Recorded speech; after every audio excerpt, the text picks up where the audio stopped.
I hardly passed the test, or I barely passed the test. Which one should we use?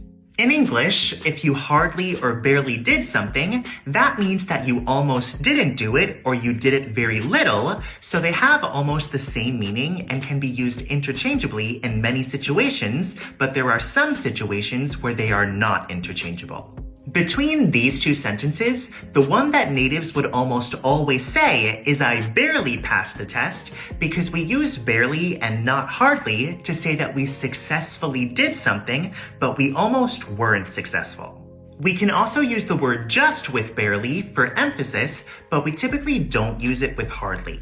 For example, we could just barely hear what they were saying. However, we typically use hardly and not barely in the phrase hardly ever, which means almost never. For example, I hardly ever eat out anymore. Hardly is also commonly used with the words any, anyone, and anything, so you could say there was hardly anyone there, but you could also use barely here too.